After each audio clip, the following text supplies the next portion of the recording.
So we come to our research about the effects of social capital on social media and this impact on well-being before and during the COVID-19 pandemic.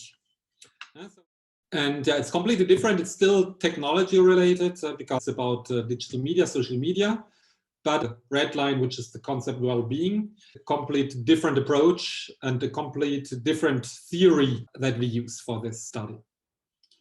We have three authors, two colleagues from France, Andreas Munzel, Jean-Philippe Galland, and myself, Asmaya Waden.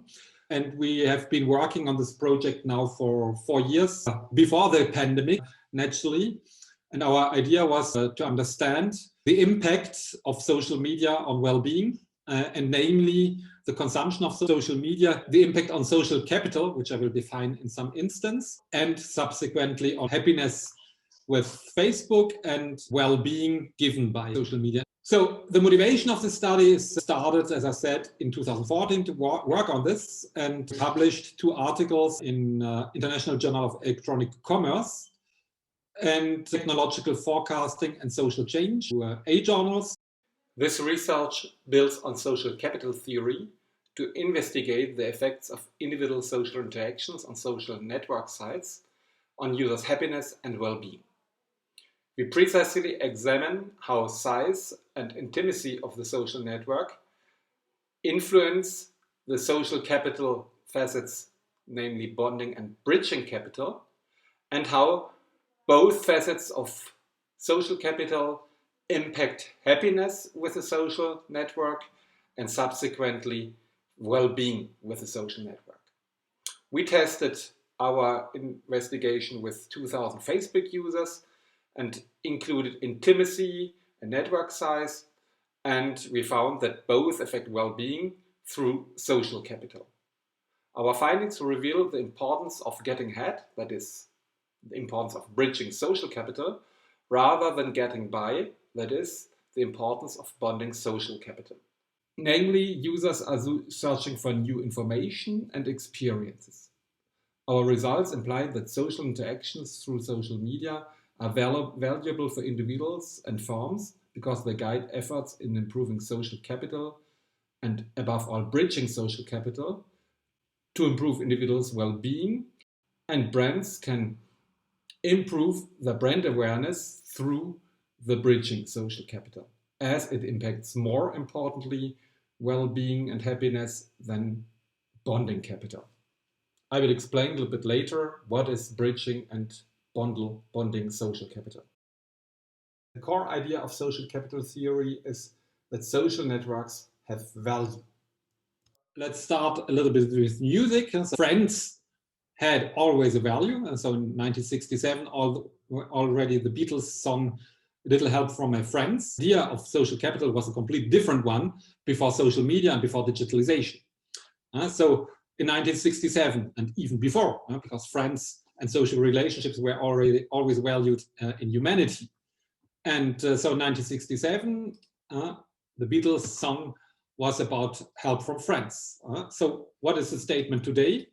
Today you have Placebo, the song Too Many Friends.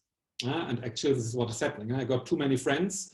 I know too many people that I never meet. Actually what is happening on Facebook, because on Facebook we have friends, so-called friends or links, which we don't know.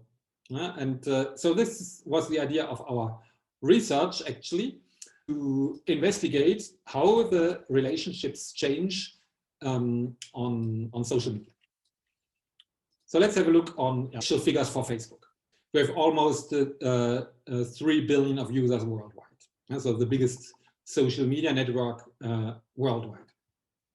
So when we talk about, we take the song of Placebo, so how many friends? In average, 338 friends per user, which means that some have thousands of friends. Most of them, you don't know them. I have something like also 350, some in the average. We are something like 58 minutes per day on social media, on Facebook, only Facebook. I don't have the figures for WeChat, but probably the figures are similar. And 66% logged on in any day. So it's a very good advertising medium because people are very highly attentive. They spend a lot of time on it in a concentrated manner compared to television, where people are not aware about advertisements. And that explains why Facebook records a 50% ad spending increase per year. Various mass media, such as television, decreases at the same time. So first of all, what are we talking about? We're talking about social network, which can be bidirectionally, so bidirectionally connected contacts, as opposed to one-directional fans and followers, for example, on Twitter, who are able to view each other's profiles and posts. This is the definition given by Boyd and Allison in 2007. And friendships on social media can include a wide range of offline connections, for example, family members, school friends, and those you met online, so the loose friends. What is social capital? Social capital is the aggregate of actual or potential resources which are linked to the possession of a durable network of more or less institutionalized relationships of mutual acquaintance and recognition. And so this is a definition coming from Bourdieu. Another definition is given by Lin in 2001. Social capital consists of resources embedded in one's network or associations. And so they all talk about resources, which brings us benefits. And finally, that social capital refers to the resources that flow to an individual from the network of his or her relationships. Social capital can be distinguished according to the individual and the aggregate community level. The community level relates and refers to the development, maintenance, and usage of social capital as a collective asset. So, for example, in company, for example, you have community level social capital, and it's a collective asset. For example, the firm culture is a collective asset. We, in our study, we are more interested at the individual level social capital, and precisely how individuals invest in social relations and capture embedded resources. And there, an important notion is distinguished between bonding social capital and bridging social capital. Very important difference. So bonding social capital occurs in emotionally close relationships, such as family members, close friends who provide social and emotional support. So close relationships with your friends, close friends, and family. This is called bonding social capital.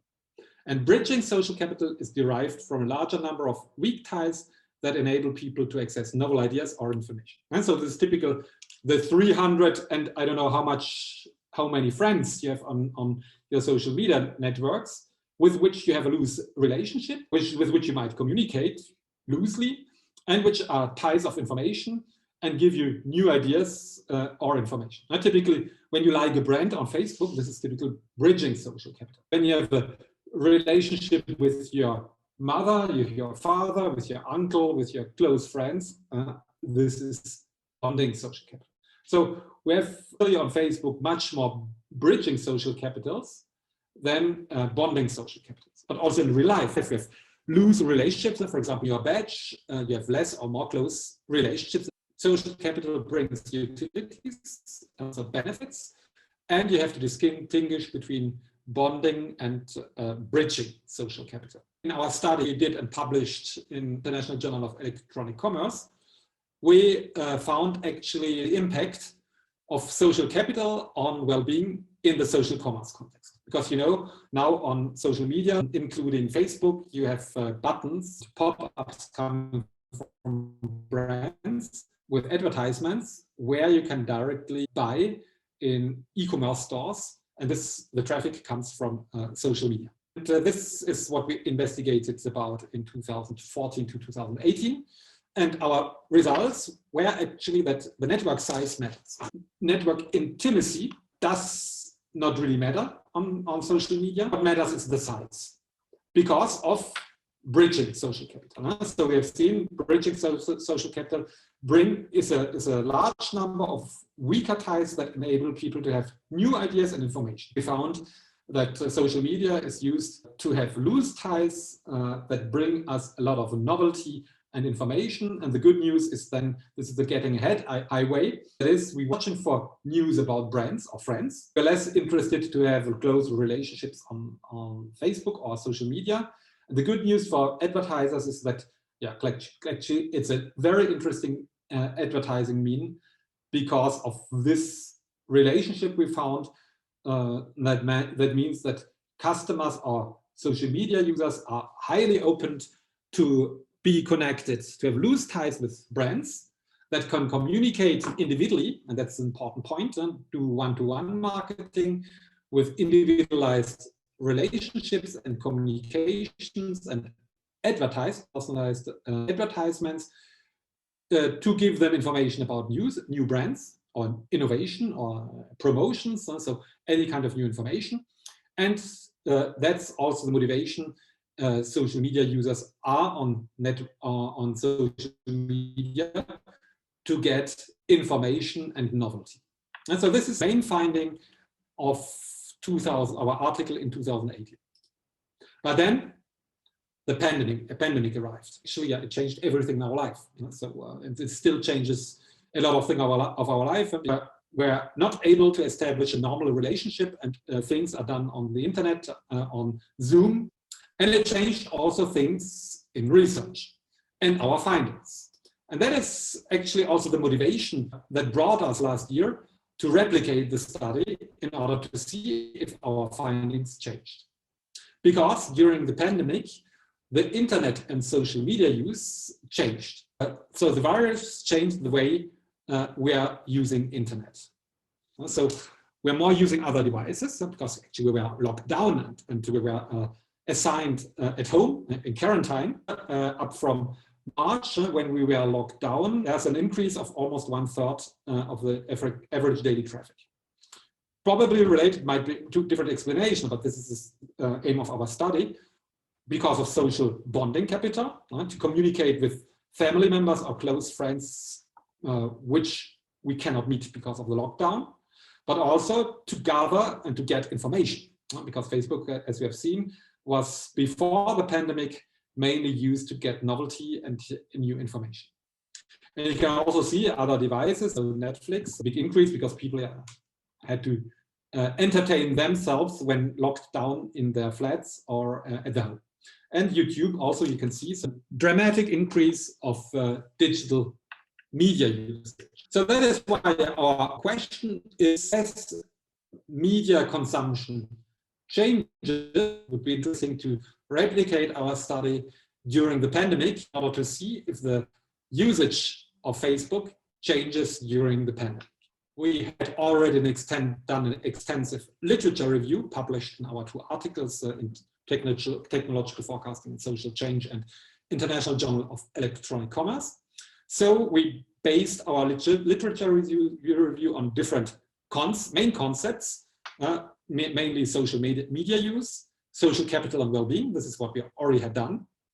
But we extended our research to new domains about mental health, basically psychological addiction, depression, because you probably have the same phenomenon in China. The rate of depressions and suicides has dramatically increased. Extended our literature to this readings to this literature and the social effects of the pandemic, the effects of social capital on well-being during the pandemic, and also the social media use and effects on well-being during the pandemic. In other words, we replicated our study with the impact on well-being and social capital and social media use, and we extended it to some social and psychological aspects of well-being.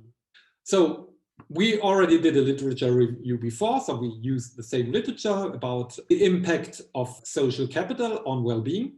So we found very few studies. This study comes mainly from medical and health service research and not from management science research, which shows us that a major contribution can be done. Very few literature is done in management science. And so this is a good indicator to do a good contribution. So we based our review on the existing literature coming from medical and health service research.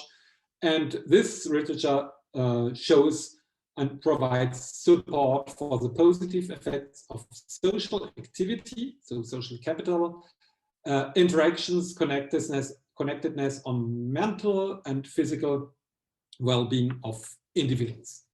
And so you can see here the studies, which are quite old. So that's another contribution that we did, because studies of impact of social capital on well-being have at least 10 years or more. And they all conclude that larger social networks improves well-being and reduces anxiety and pain. Former studies were done in the real world, and we found only 5 studies on the internet, that the internet and social network sites in particular provides a venue for interpersonal communication and interactions to build and maintain social activity and relationships through the development of social capital. For example, here, Steinfeld and colleagues in 2008 find that Facebook allows to build and maintain weak ties among large groups and acquaintances and superficial connections, and therefore enhances bridging capital.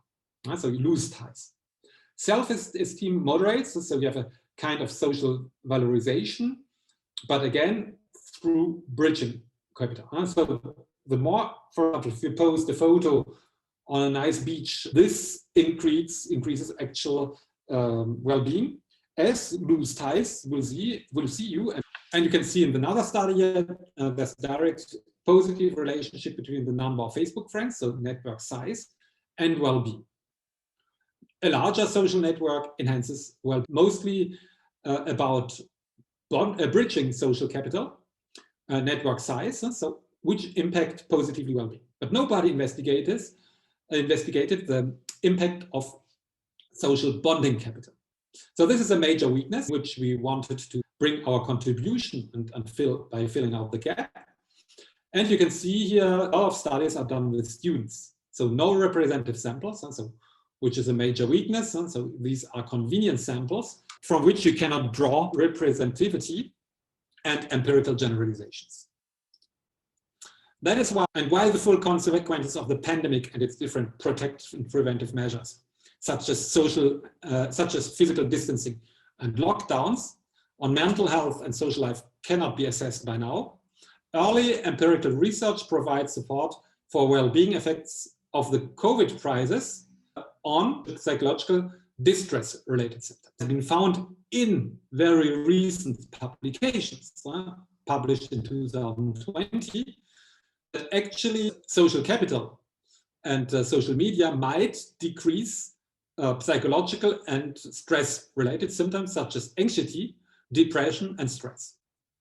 So this is what we found in our extended literature review, which we did after we started our project. Second, an impact on affective and cognitive variables. So in an analysis of sentiments published on Weibo, individuals expressed less positive emotions, more negative emotions, and less life satisfaction after the COVID-19 outbreak. There, and this is quite logical, a decrease of being through to negative emotions, frustrations, and through the different lockdowns, through the quarantine, through anxiety, through depression. So the COVID clearly increased anxiety through the media, through all the negative information we get all the time on the topic, through the lockdowns, through the fear to lose the job, through the fear to lose a family member, and all this increases stress of organization, how to make purchase, because everything became complicated. To do shopping, the shops are closed, only vital shops stayed open, and restaurants closed, the cinemas closed, we could not travel anymore. All this had highly negative impact on our life satisfaction and a positive impact on negative emotions. And unfortunately also suicidality, social isolation, anxiety, fear of contagion and death, uncertainty, chronic stress, and economic difficulties subsequently led to a higher level of suicidality in vulnerable populations. So all this was found in the first investigations that were done in the beginning of the pandemic. During the pandemic, the mental health implications on online social capital need to be better understood in the context of COVID-19. But studies suggest that it could be protective against mental health problems. Our idea was actually to see if finally findings on Facebook we had in 2014 and 18 are the same, and how perhaps social media could decrease anxiety.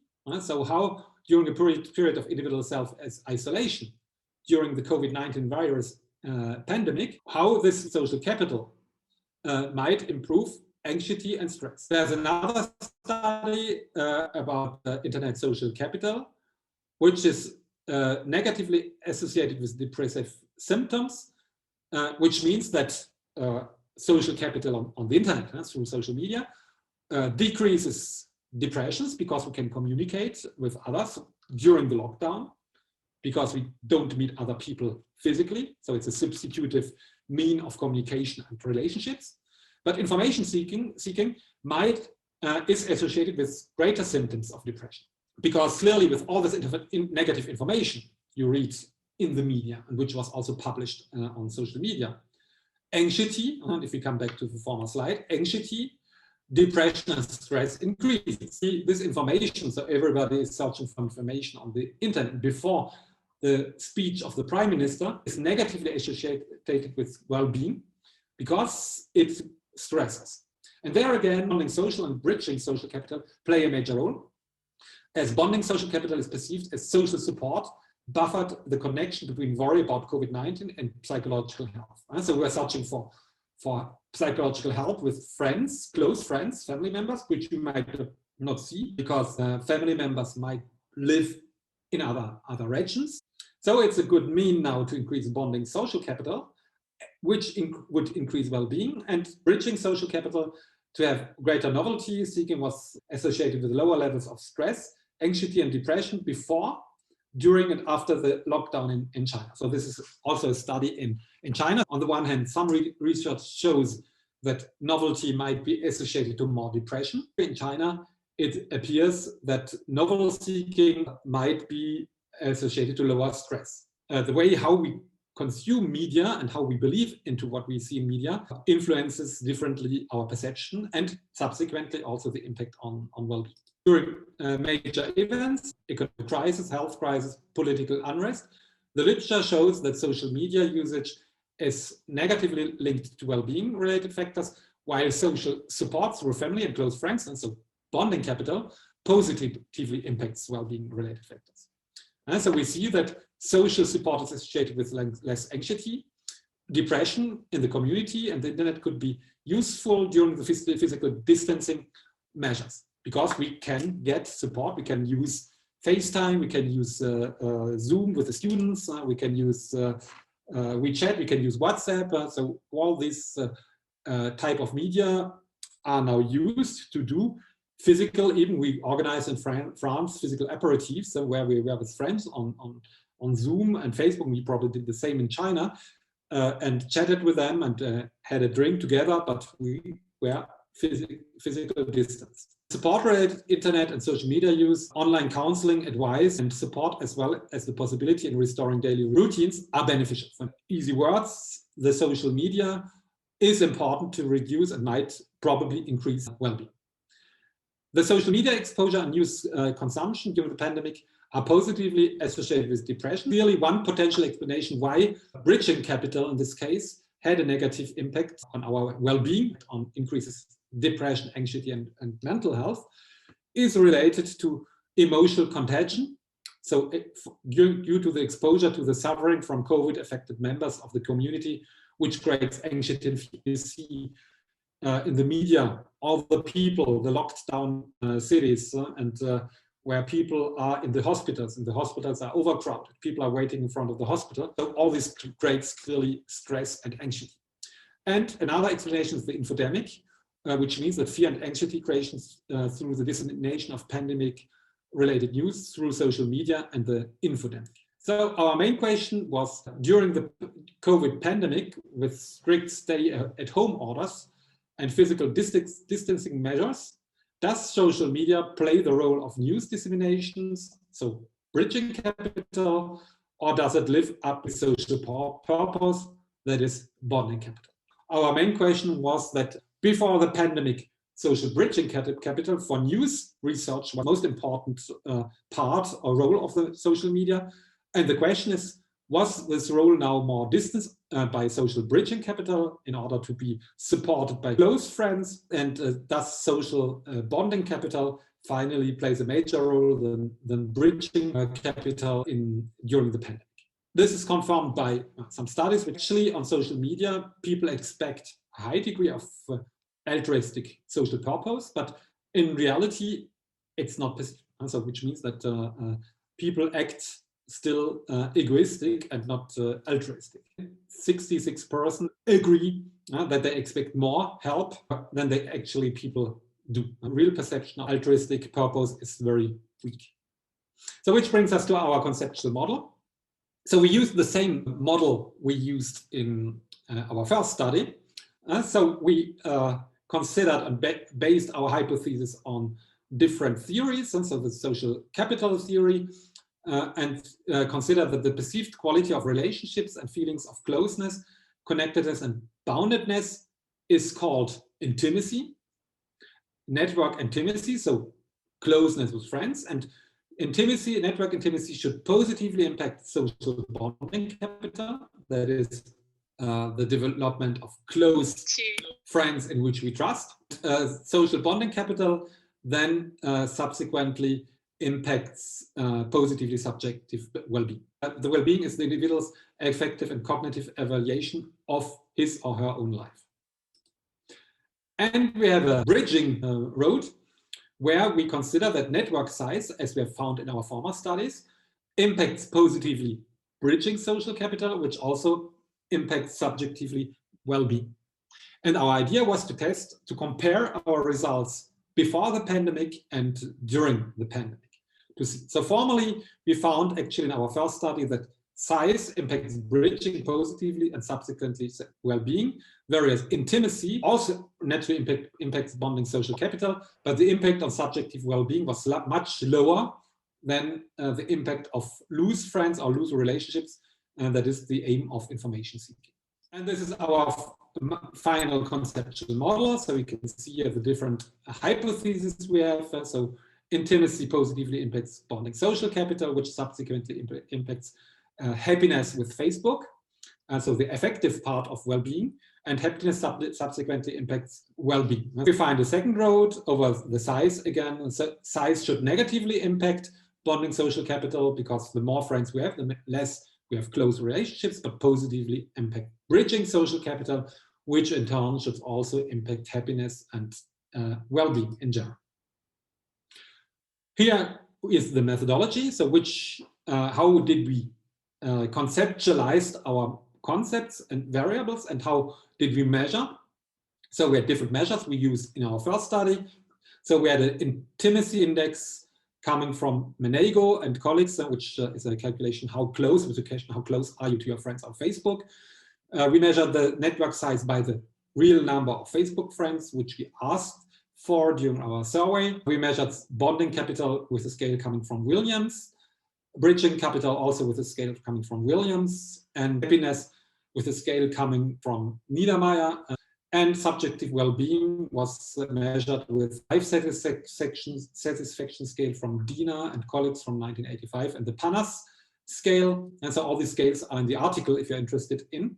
Here are some examples. So you can see here, for example, bonding capital. We measure bonding capital with 3 items. There are several people among Facebook friends I trust to help solve my problems. So the question of trust is very important. There's someone among Facebook friends I can trust for advice about making very important decisions. And finally, there's someone among Facebook friends that I feel comfortable talking to about intimate personal problems. You see the adjustment again, the reliability and validity indicators are very good. Measured is also through friendship. So if I need an emergency loan of money, I know someone on Facebook who can help me. The people I interact with on Facebook would put the reputation on the line for me, and the people I interact with on Facebook would share the last dollar with me. This is how we measured bonding social capital.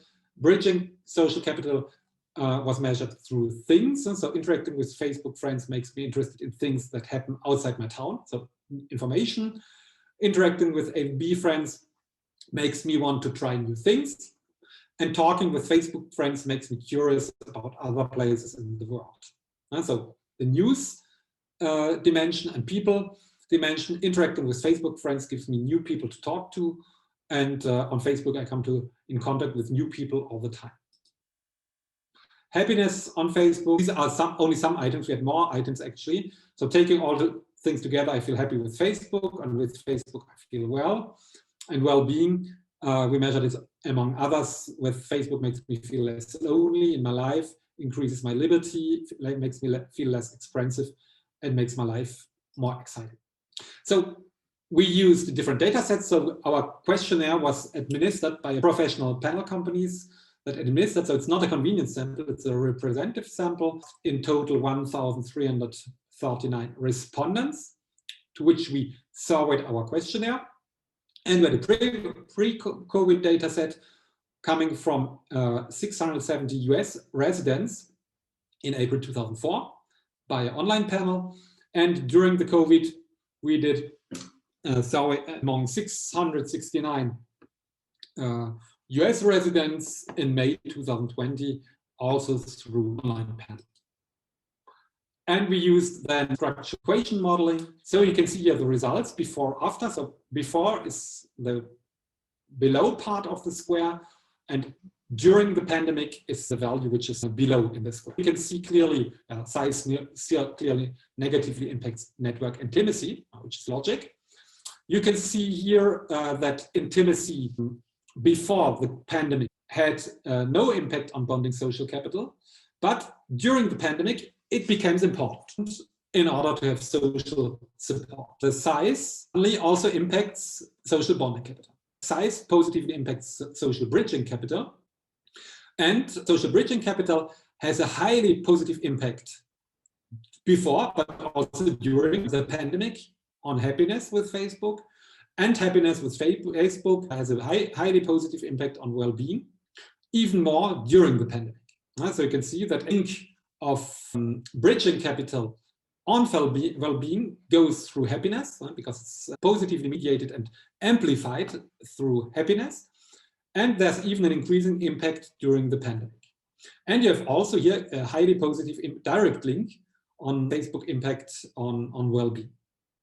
And what you also can see is that bonding social capital before the pandemic, it was not significant. So it means that there was no impact of bonding social capital on happiness.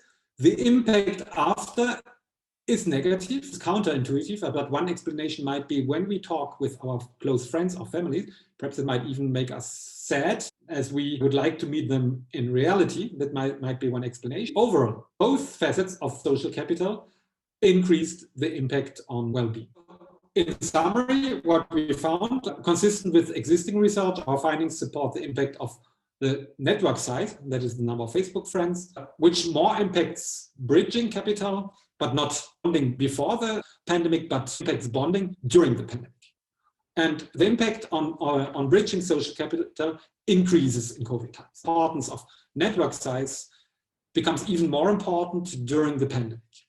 For information research, but perhaps also to find social support, even with bodies we don't really know very, very closely. We furthermore found the role of intimacy to enhance bonding, to hinder bridging social capital. So far, so we were the first study found that the studies on the impact of Facebook or social media on well-being was only done with social bridging capital. So we extended existing research, integrating bonding capital in our research. So far neglected in the literature on social network sites, we show the effects of the intimacy index on bonding social capital, but only during the pandemic, not before the pandemic. Before the pandemic, intimacy did not play a role on bonding capital. And finally, we show the impact of social bridging capital on Facebook.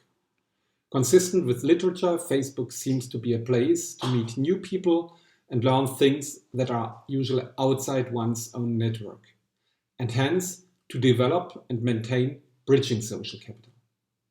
Bridging social capital has also a strong effect on happiness and directly, strongly and positively affects subsequently well-being.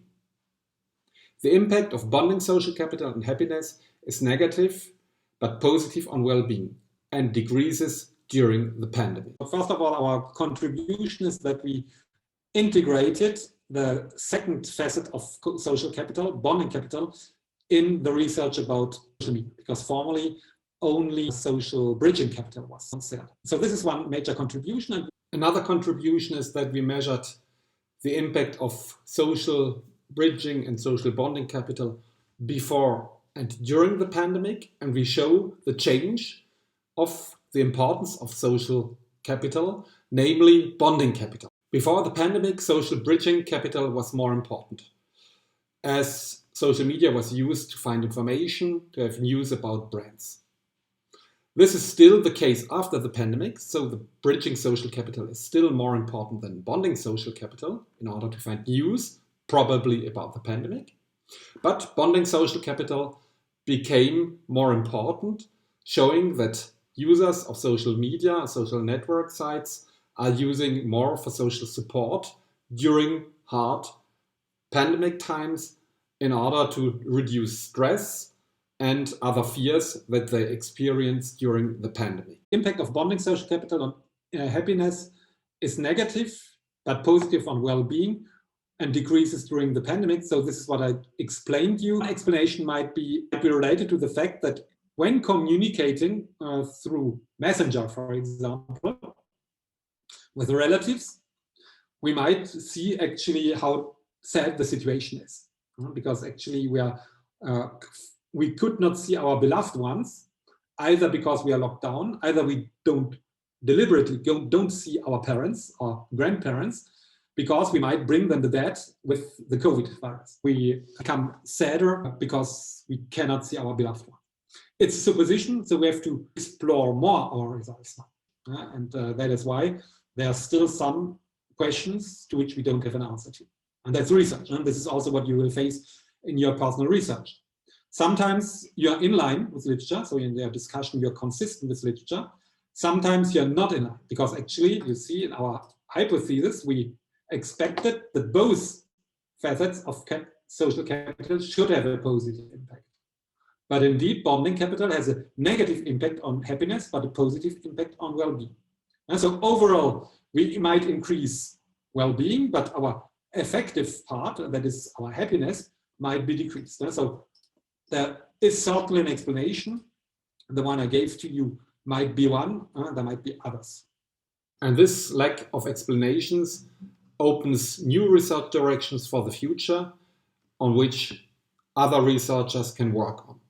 As no research is perfect, and this is what we see now, which are the limitations and future research directions. Our first study was done in 2014, the second study in 2020. And during lockdown, stay-at-home isolation, social isolation, resilience, and social media usage. The major limit of this study is there are 6 years between our first study and our second study. Because actually we did the study in 2014 and nobody thought about the pandemic in 2020, which means that can you compare cohorts between 2014 and 20? In 6 years, the social media usage might have changed too. That is why ideally we should have done the study in 2019, just before the pandemic, and then in 2020. But again, nobody knew about this pandemic. That is why this is a major limit. But again, we could not counter this limit. This is a major limit. And then we could use other variables. So we should split the sample into different users in terms of usage intensity. So intensive Facebook users might feel more happiness or well-being than non-intensive users. And also effects of personality. Extroverted users might feel more happiness through social valorization than introverted users. So there are certainly other variables which could be integrated, and a contribution is also to enhance research by integrating new variables. And we could, for example, also introduce privacy concerns, because we give a lot of information on Facebook. So privacy concerns, as for technology acceptance, might play a major role, or ease of use of the social media, or performance expectancy. So you see there are a large number of concepts which might be integrated to enhance our study. So in a nutshell, the Beatles, placebo, virtual relationships, and implications for marketers.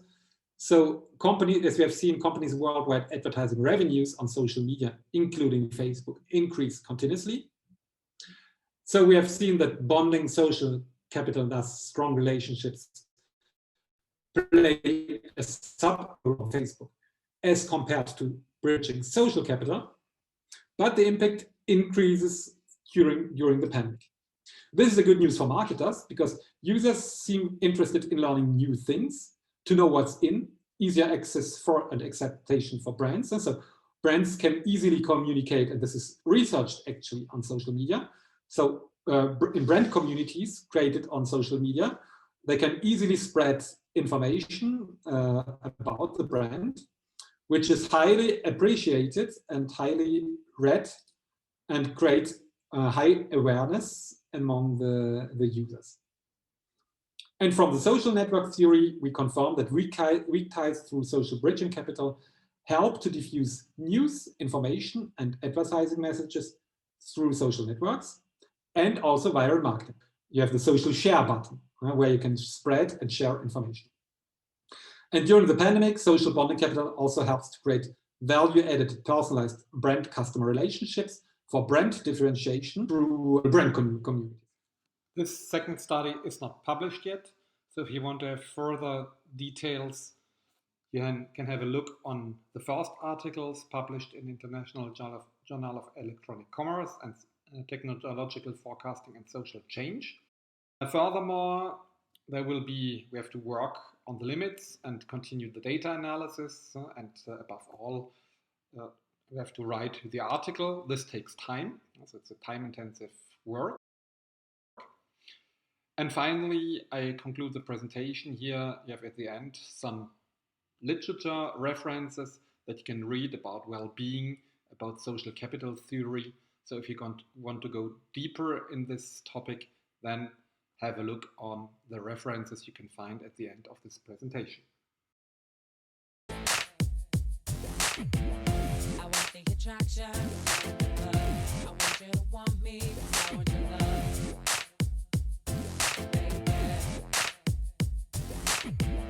I want the attraction, I want you to want me, I want your love.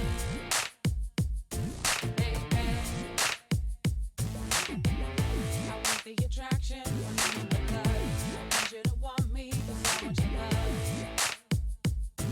Baby, I want the attraction.